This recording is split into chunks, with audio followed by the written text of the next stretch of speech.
Donc le premier topo, c'est sur le diagnostic de l'embolie pulmonaire. Donc je me suis appuyé sur les recos de l'ESC et de la société de pneumo qui a l'avantage d'être écrit en français. Donc si vous voulez un truc plus simple, malheureusement les recos de pneumo sont plus simples que celles de cardio. Le plan, ça va être simple. On va partir de la suspicion clinique, évaluer la probabilité. En fonction de la probabilité, confirmer le diagnostic et puis évaluer la gravité.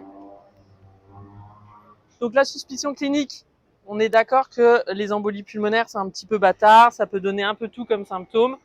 Mais globalement, les symptômes qui prédominent, ça va être des trucs thoraciques, dyspnée, douleur thoracique, tachycardie, tachypnée.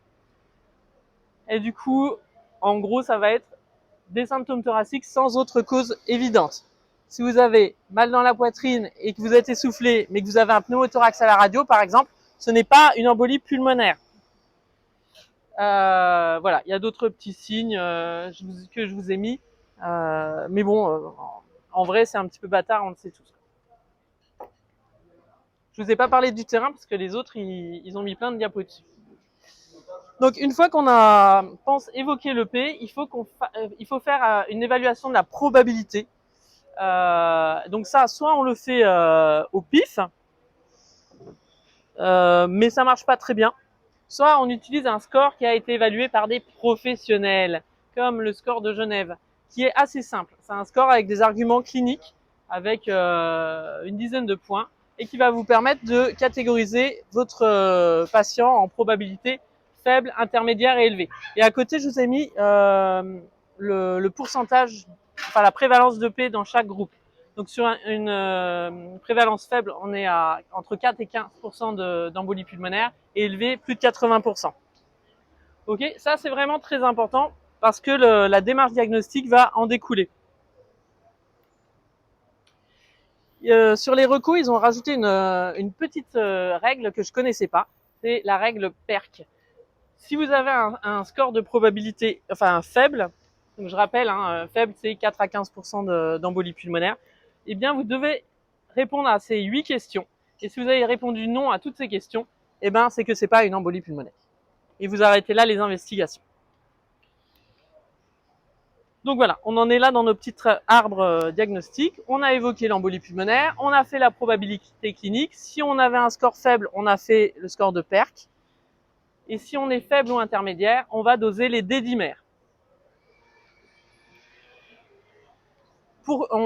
Si le score de probabilité est fort, c'est-à-dire on a 80% de chance d'avoir une embolie pulmonaire, on ne fait pas les dédimères.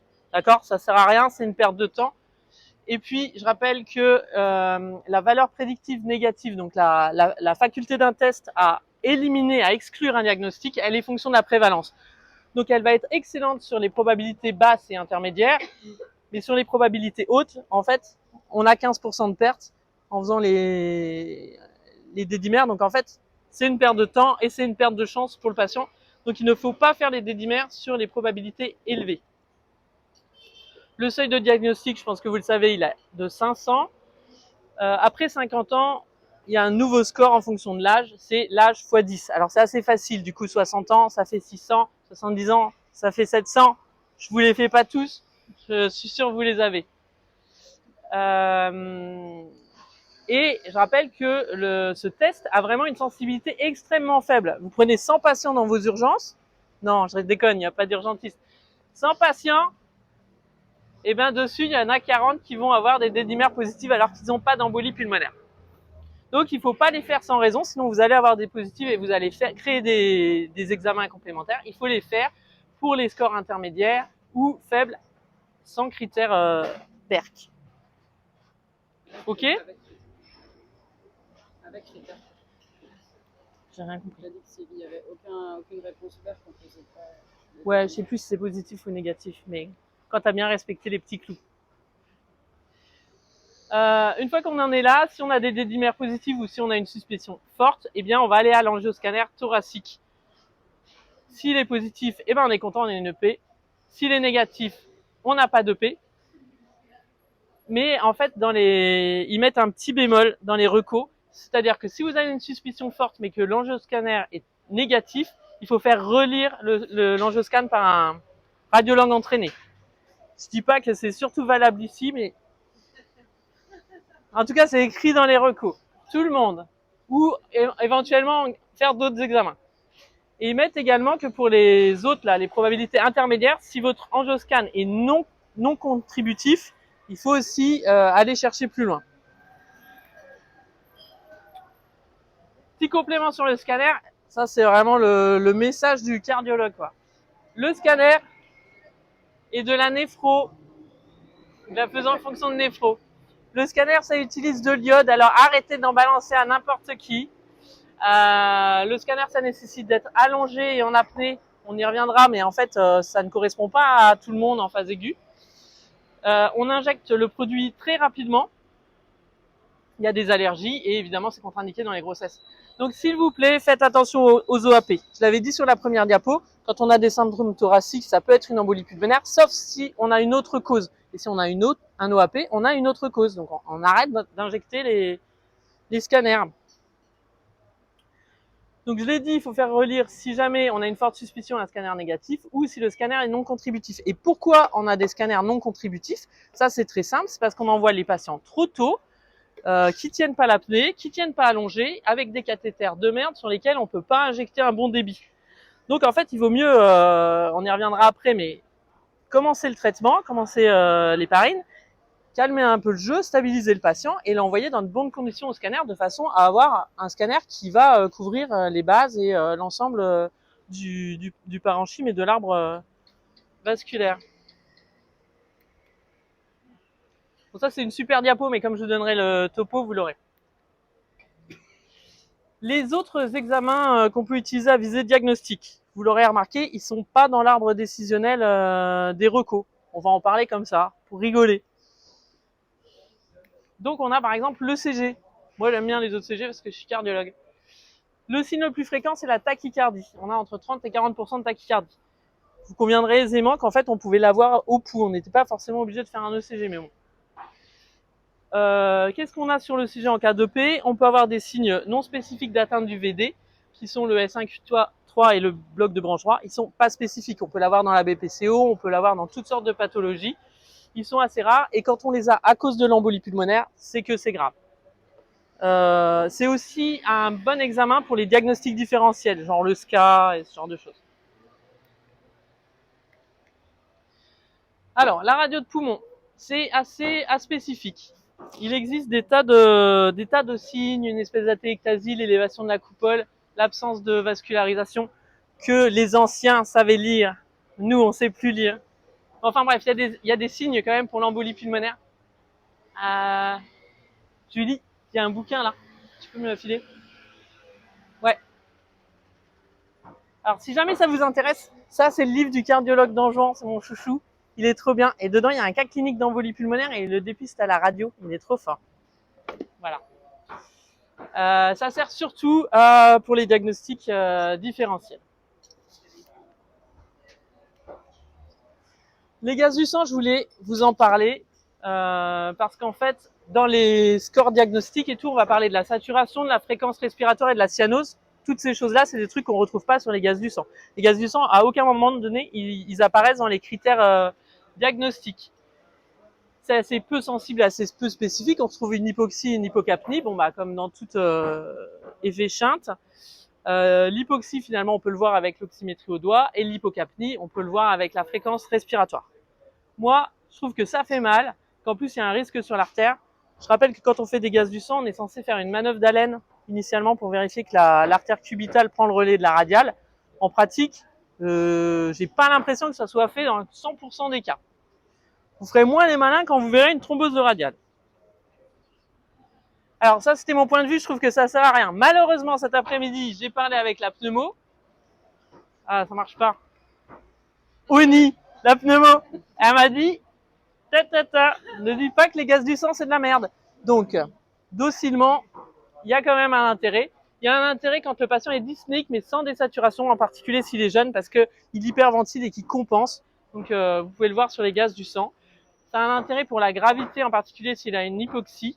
Et puis sur les suspicions d'épuisement, quand il y a une hypercapnie ou vous voulez vérifier la VNI. Mais enfin bref, ne les faites pas tout le temps. Réfléchissez à pourquoi vous les faites. Ne les demandez pas en systématique.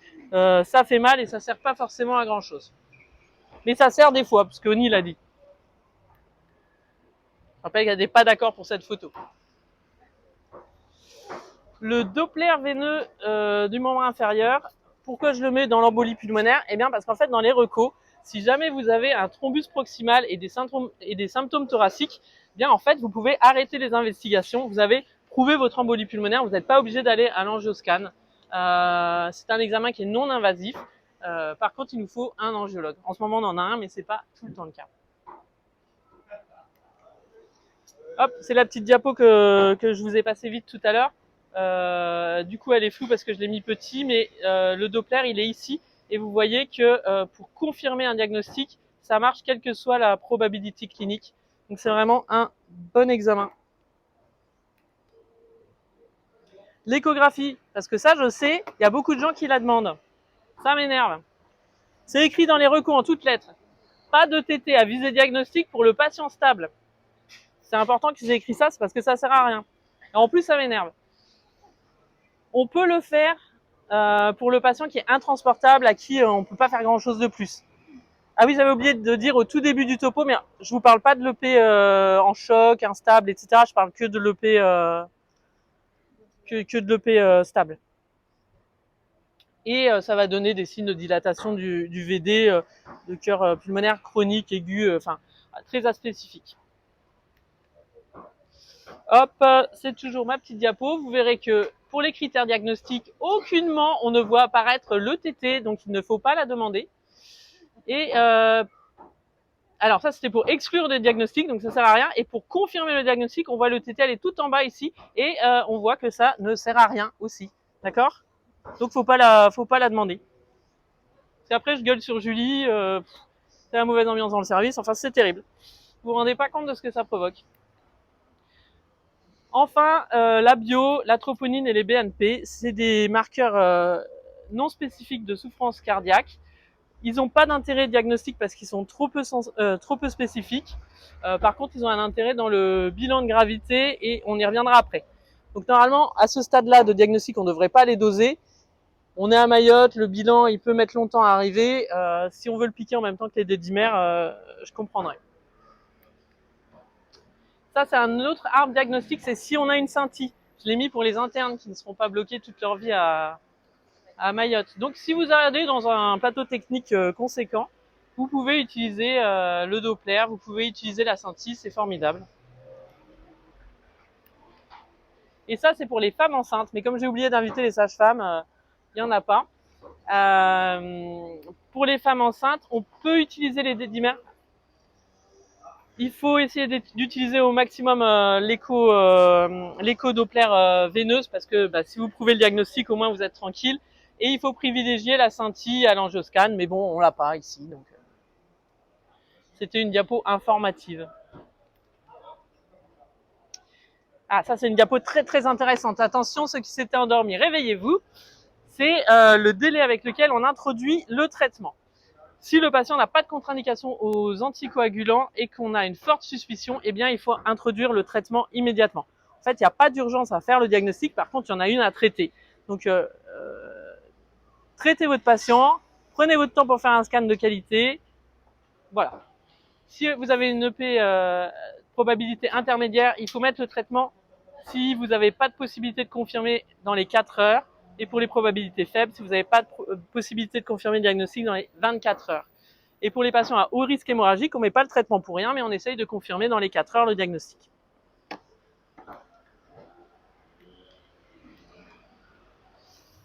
Enfin, l'évaluation de la gravité, on voit hyper bien. C'est le score PESI. En fait, je vous le dis, mais c'est que des critères cliniques, le pouls, la tension. Donc, vous n'avez pas besoin d'examen complémentaire pour ces critères de gravité. Ils sont séparés en 4 catégories. Je vous ai dit, je ne parle pas du choc. Et du coup, dans les catégories à haut risque, 3 et 4, eh bien, c'est là qu'on va faire les biomarqueurs, chercher la troponine, les BNP, et éventuellement demander l'échographie cardiaque pour voir si le VD est dilaté. En pratique, franchement, si le BNP est inférieur à 50, il n'y aura pas de dilatation du VD. T'es d'accord? Et un petit mot sur l'écho à 3 mois, parce qu'à un moment donné, là, avec le Covid, il y avait une épidémie d'embolie pulmonaire, et du coup, il y a une épidémie de bons de cardio pour systématiquement une écho à 3 mois. En fait, l'écho à 3 mois, elle est faite si le patient reste dyspnéique à l'effort après 3 mois de traitement ou présente des signes d'insuffisance cardiaque droite. D'accord? C'est absolument pas systématique. L'HTAP thromboembolique, c'est une belle transition pour Julie qui va vous en parler juste après, mais c'est quelque chose de relativement rare. Voilà, je vous remercie de votre attention.